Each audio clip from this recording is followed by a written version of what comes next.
사랑하는 성도 여러분, 평안하셨습니까? 10월 1일 수요일입니다. 함께 찬송가 370장 찬양하심으로 오늘의 말씀 시작하겠습니다.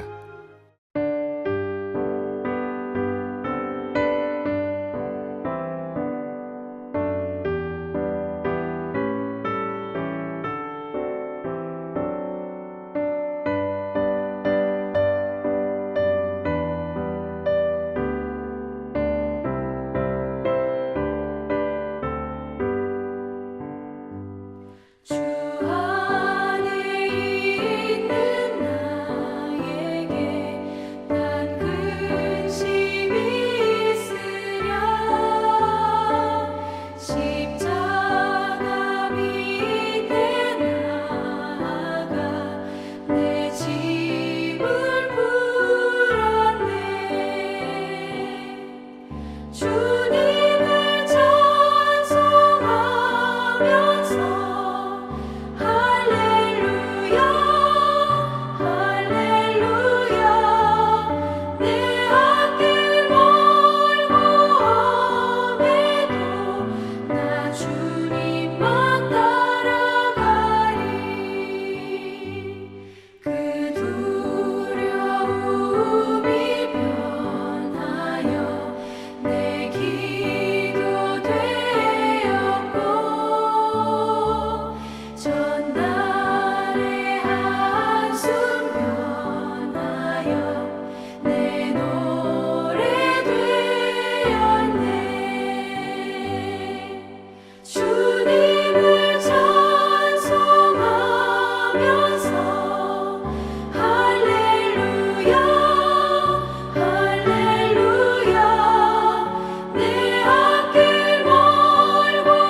내 주는 자비하셔서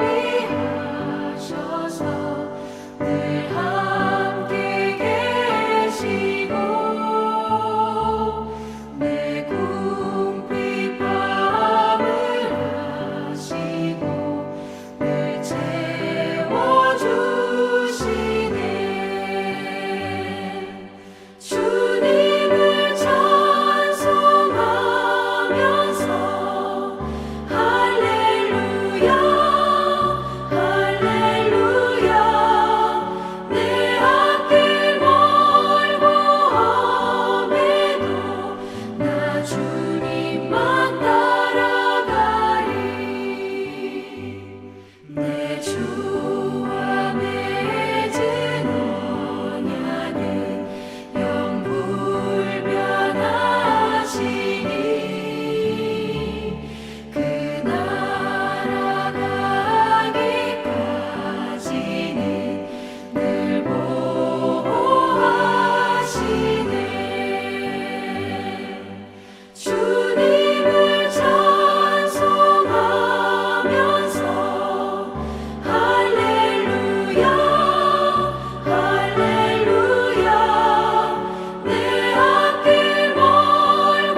아멘.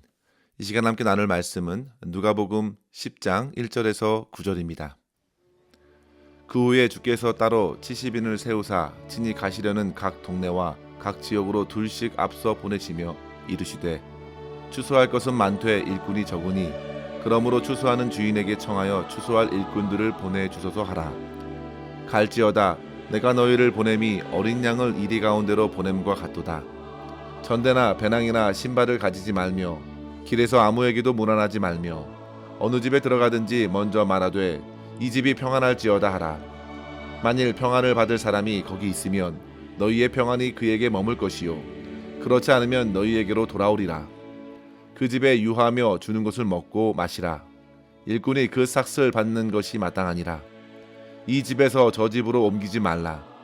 어느 동네에 들어가든지 너희를 영접하거든 너희 앞에 차려놓은 것을 먹고 거기 있는 병자들을 고치고 또 말하기를 하나님의 나라가 너희에게 가까이 왔다 하라. 아멘. 오늘 우리가 살펴볼 누가복음 10장의 말씀은 사복음서에서 유일하게 누가복음에서만 다뤄지고 있는 70명의 제자들을 파송하는 말씀입니다. 누가는 앞서 9장 앞부분에서 예수님의 12제자들을 파송하는 장면을 다룬 이후에 10장에 들어서 무려 70명의 제자들을 주께서 따로 세우시고 둘씩 짝지어 파송하는 장면을 소개하고 있습니다. 우리는 그들의 이름을 일일이 다 알 수 없지만 그들에게도 12제자들을 파송하신 방식과 크게 다르지 않는 방식으로 파송하셨고 이후에 그들의 사역들이 얼마나 성공적으로 펼쳐졌는지를 살펴보면 결코 12제자들의 사역과 뒤처지지 않다는 사실을 보게 됩니다. 17절의 말씀을 보십시오. 70인이 기뻐하며 돌아와 이르되 주여 주의 이름이면 귀신들도 우리에게 항복하더이다. 그렇게 기쁨의 보고 승리의 보고를 드릴 정도로 그들의 사역 가운데 열매가 많았습니다. 그리고 주님께서도 그들의 사역이 놀랍게 펼쳐진 것을 아시고 사단의 세력들이 떨어진 것을 보았다고 그들을 통해 나타난 하나님의 놀라운 역사를 인정해 주셨습니다. 성도 여러분, 이 말씀을 묵상하면서 당시 주님께서 12제자들, 70명의 제자들을 각각 파송하시는 것과 다르지 않게 오늘날 저와 여러분 또한 곳곳의 삶의 현장으로 파송하시고 우리의 삶에도 능히 사단의 세력들을 무너뜨리시고 참된 회복과 구원의 역사를 이룰 수 있도록 이끌어 주실 것을 생각하면 참으로 가슴이 벅차오르는 것을 느끼게 됩니다. 주님께서 우리들에게 이 말씀을 주신 것은요, 분명 최후의 승리의 역사를 믿음으로 바라보면서 결코 사명의 길에 서서 주님의 역사를 의심하지 말고 담대하게 끝까지 맡겨진 일들을 이뤄가도록 하시기 위함입니다. 특별히 오늘 본문 1절을 보십시오. 주님께서 단지 덩그러니 파송만 하시고 마는 것이 결코 아니라는 사실입니다. 여기서 파송은 앞으로 일어날 주님의 역사를 기대하게 됩니다. 1절에 주님께서 친히 가시려는 각 동네와 각 지역으로 파송하셨다 했습니다. 그러니까 제자들을 먼저 보내시고 곧이어 주님께서 들어가 역사하여 주신다는 사실을 누가는 강조하고 있습니다. 성도 여러분, 누가는 사도 바울과 함께했던 의료 선교사였습니다. 그는 빌립보 사역 이후에 바울과 함께 이방의 여러 지역들을 다니면서 복음을 전했고 하나님의 역사를 직접 경험했던 사람입니다. 그렇기 때문에 이 복음서에서 담고 있는 주님의 말씀이 얼마나 실제의 삶에 성취되었는지 그는 잘 알고 있었습니다. 주님께서 70명의 제자들에게 강조한 것이 있다면 그것은 바로 그들을 통해 나타날 하나님의 역사였습니다. 그들이 행하는 일들은 결코 사람의 일들이 아니었기 때문입니다. 본문을 잘 보시면 그들의 사역은 마치 추수하는 것과 같았고 그 일을 감당하기 위해서는 반드시 추수하는 주인께 기도해야 했습니다. 결코 추수하는 일은 그들의 사역이 아니었습니다. 예수님께서 맡기신 사역이었고 그 일은 주인 되신 하나님께서 역사하심으로써만 감당할 수 있는 사역입니다. 따라서 주님의 제자로 부름을 입고 파송을 받는 것 자체는 나의 뜻과 내 의지가 아닌 그보다 훨씬 앞서서 바로 추수하는 주인의 뜻과 허락이 있었다는 것입니다. 그 주님의 허락 없이는 누구도 추수의 사역에 참여할 수 없는 것입니다. 성도 여러분, 추수할 일꾼들은 1차적으로 앞서 파송한 12명의 제자들이었고 70명의 제자들이었습니다. 그리고 함께 구원 사역을 감당할 일꾼들도 주님께서 세워주실 것입니다. 그들 모두는 섬김의 현장 가운데서 하나님의 돕는 손길을 경험할 것이 분명합니다. 마치 사도 바울이 빌립보에 방문했을 때 하나님을 섬기던 자주장사 루디아를 만나게 하셨던 것처럼 말입니다. 하나님께서는 그렇게 함께 추수할 사람, 함께 영혼들을 건지고 교회와 주의 나라를 세워갈 사람을 만나게 하셔서 동역의 역사로서 사역의 시너지를 크게 하셨습니다. 그렇다면 성도 여러분, 오늘날 주님의 부르심과 파송을 받은 성도들은 어떻게 하나님의 사역을 기대하며 감당할 수 있을까요? 오늘 본문을 통하여 우리들은 제자들의 사역의 방식과 사역의 목표를 각각 살펴보면서 도전을 얻었으면 좋겠습니다. 첫째로 성도 여러분, 사역의 방식은 세상에서 미움과 핍박을 받을 것을 각오하며 섬기는 것입니다. 3절 말씀에 보시면 갈지어다 내가 너희를 보냄이 어린 양을 이리 가운데로 보냄과 같도다 했습니다. 이 말씀은 곧 성도들이 주님의 사명을 따라 이 세상에서 사는 데에 그만한 각오가 있어야 함을 보여주는 것입니다. 그것은 마치 어린 양이 이리들 무리 가운데 있는 것과 같은 것입니다. 생각해 보십시오. 어린 양은 이리들에게 그 어떤 위협이 아닌 먹잇감 정도밖에 되지 않습니다. 본문에서 건장한 양도 아닌 어린 양이라 했으니 얼마나 미숙하고 힘이 없을지 생각할 수 있습니다. 그런데 주님께서 이 사실을 모두 아시면서 보내셨습니다. 성도 여러분, 이것만 두고 보면 주님께서 참으로 무모하신 것처럼 보일 수도 있겠습니다. 분명 어린 양에게는 주변 이리들에게 온갖 무시를 당하고 찢기고 상하는 일들이 닥칠 것이고, 심지어 모진 박해를 받다가 죽임까지 당하는 처지에 놓여도 하나 이상할 것이 없습니다. 그렇다면 성도 여러분, 어찌 주님께서는 그 같은 처지에 이를 것을 알면서 제자들을 보내신 것일까요? 그것은 죄악으로 가득한 세상을 성도들이 사는 방식이 결코 이리와 같지 않다는 사실을 의도적으로 보여주고자 하셨기 때문입니다. 참된 삶은 약한 자를 잡아먹고 해치고 그들을 짓누르는 삶이 아니라 오히려 그 반대입니다. 연약함 안에서 오히려 겸손히 하나님의 능력을 의지하고 사는 것이 이 땅에서 사는 비결입니다. 그런데 성도 여러분, 이 말씀을 하셨을 때에 주님을 따랐던 제자들마저도 그런 주님의 뜻을 분명히 깨닫지 못했습니다. 그들도 세상의 권력자들과 크게 다르지 않는 모습을 품었습니다.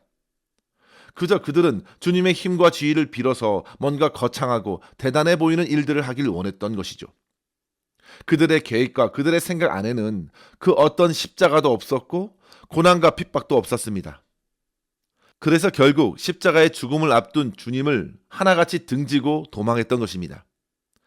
그러나 성도 여러분, 이제 그들이 놓쳤던 분명한 복음의 퍼즐 조각이 맞춰졌습니다. 주님의 십자가와 부활의 역사로 비로소 제자들의 삶의 방식이, 사명의 방식이 분명해졌습니다. 주님을 따르는 길은 화려한 영광이 아닌 처음부터 십자가였고 처음부터 세상에서의 미움과 핍박을 감내해야 했던 것입니다. 사도 바울이 고백한 대로 세상에서 경건하게 살고자 하는 자는 결코 핍박을 피할 수 없는 것이었습니다. 불편합니다. 어렵습니다. 지극히 약한 자로서 자기 자신을 인정하고 모든 순간 하나님께 기도와 간구로 부어주시는 힘과 도움을 의지하지 않고서는 살아갈 수 없는 것입니다. 요한복음 16장 33절에 세상에서는 너희가 환난을 당하나 담대하라. 내가 세상을 이기었노라. 주님께서 말씀하셨습니다. 세상에서 미움을 받고 배척을 받고 핍박에 놓여도 결국 이기고 능히 감당케 하시는 분, 우리 주 예수 그리스도를 의지할 때 결국 승리할 수 있습니다. 사도 요한도 요한서신에서 증거했죠. 세상을 이긴 이김은 우리의 믿음이라 했습니다. 세상에 가득한 이리들 안에서 어린 양들이 제대로 살 수 있는 방법은 바로 선하고 능하신 목자의 도움 아래 사는 것입니다. 주님께서는 자기를 선한 목자라 하셨지요. 자기를 내어 죽기까지 자기 양들을 지키시고 보호하시는 선한 목자이십니다. 따라서 성도 여러분, 세상에 보냄을 받은 모든 성도들은 어린 양으로서 사명을 따라 살아갈 수 있는 것입니다. 그 길이 주님께서 이 땅에서 걸어가신 모습입니다. 성도 여러분, 종이 주인보다 크지 못하다 했습니다. 주님께서 그 길을 걸어가서 승리하셨으니 분명 우리 또한 그 길을 주님을 의지하여 걷고 하나님의 승리의 기쁨에 동참할 수 있는 것입니다. 이것을 믿음으로 바라볼 수 있는 저와 여러분 될 수 있기를 간절히 축원합니다. 4절 말씀에 보시면요, 전대나 주머니, 신을 가지지 말라. 나그네와 같이 가볍게 여행할 것을 말합니다.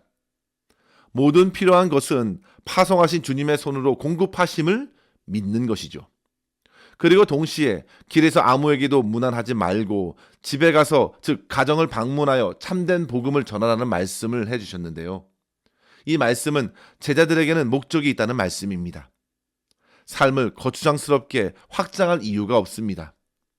주님의 평안을 받아낼 영혼들을 만나길 바라면서 방문하는 곳마다 참된 복음을 전하는 것입니다.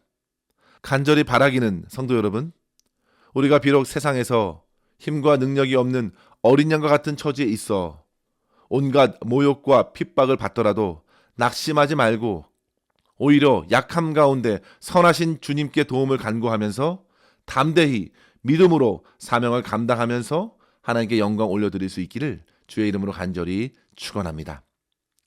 둘째로, 성도 여러분, 제자들의 사역의 목표는 하나님 나라의 평안을 추구하고 평안을 선포하는 사역입니다. 자, 어린 양이 비록 핍박과 미움을 받는 자로 세상에 놓여 있음에도 그들의 사역만큼은 늘 평안을 전하는 사역임을 잊지 말아야 했습니다. 모든 사람들이 그리스도인들을 밀쳐내는 것은 아니었습니다. 세상에서는 분명 그리스도의 평안을 받아들일 사람이 있다는 사실입니다. 그들의 숫자가 결코 적지 않습니다. 주님께서 추수할 것이 많다 하신 것을 기억하십시오. 세상에 온갖 들려오는 대부분의 뉴스는 온통 갈등과 두려움, 전쟁과 고통의 소식 아닌가요? 그들에게 필요한 것은 바로 복음입니다.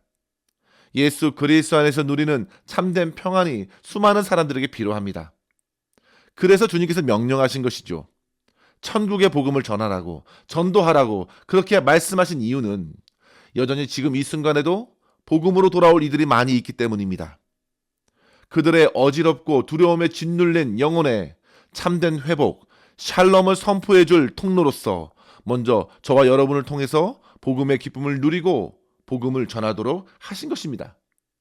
따라서 성도 여러분, 우리의 섬김과 사역에는 처음부터 끝까지 평안을 남기는 사역으로 이어질 수 있어야겠습니다. 결코 고집스럽게 우격다짐으로 전도할 수도 없고 섬길 수도 없겠습니다.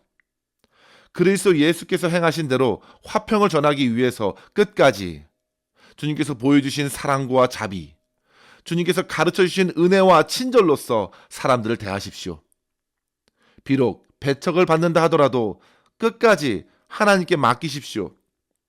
주님께서는 십자가에서도 완악하게 자기를 향해 비방과 모욕으로 일관했던 영혼들을 위하여 기도하기를 멈추지 않으셨고 마지막 순간에서도 천하보다 귀한 한 영혼을 건져내셨습니다. 죽음 앞에서 하나님의 나라 낙원에서 누리는 평안을 전해주셨습니다. 사랑하는 성도 여러분, 하나님께서 이사야를 통해서 전해주신 바 우리를 향한 하나님의 생각은 재앙이 아니라 평안이요 소망이라 했습니다. 제 아무리 오늘날 이 세상의 나라가 힘과 권세를 힘껏 부리는 듯 해도 결국 하나님의 나라는 주님의 역사로 인하여 온전히 서게 될 것을 믿어 의심하지 마십시오. 끝까지 주님께서 다스리시는 참된 나라의 백성으로서 더 이상 죄와 사망과 어두움과 슬픔이 설 자리가 없는 주님의 나라의 백성으로서 하늘의 평강과 기쁨을 누리면서 평화의 복음을 끝까지 전하는 삶을 살아내면서 오직 하나님께만 큰 영광 올려드릴 수 있는 저와 여러분 될 수 있기를 주의 이름으로 간절히 축원합니다. 기도하겠습니다. 하나님 아버지, 저희들을 그리스도 예수 안에서 하나님 나라에 속한 자로 불러주시고 이 땅에서 참된 평강과 기쁨을 누리며 살아갈 수 있도록 인도하여 주시니 감사합니다. 아버지 하나님, 성도로서 마땅히 겪어야 할 믿음의 고난과 유혹들, 세상에서 밀려오는 여러 미움과 갈등들을 애써 외면하고자 했던 저희들의 불신앙을 용서하여 주시옵소서. 저희들은 스스로 천국에 속한 자라 자처하면서도 세상 사람들과 별반 다름없이 세상의 행복과 평안을 쫓아 살아가려 했습니다. 주님, 저희들의 어리석고 외식된 생활들을 그만 접게 하여 주시고 주님께서 맡겨주신 복음을 전하는 사명을 기도와 간구로 주께서 부으시는 힘과 능력으로 넉넉히 감당하면서 세상에서 승리하는 참된 성도로서 살아내게 하여 주시옵소서. 세상의 죄와 어둠의 세력과는 담대히 맞서게 하여 주시고 영혼을 구원하는 사역 안에서는 늘 평안을 추구하는 삶으로서 하나님만을 기쁘게 하여 주시옵소서. 오늘도 우리의 모든 삶을 온전히 주님의 손에 의탁하옵고 감사드리며 우리 구주 예수님의 이름으로 간절히 기도드리옵나이다. 아멘. 사랑하는 성도 여러분, 오늘도 주님과 함께 승리하시기를 바랍니다. 감사합니다.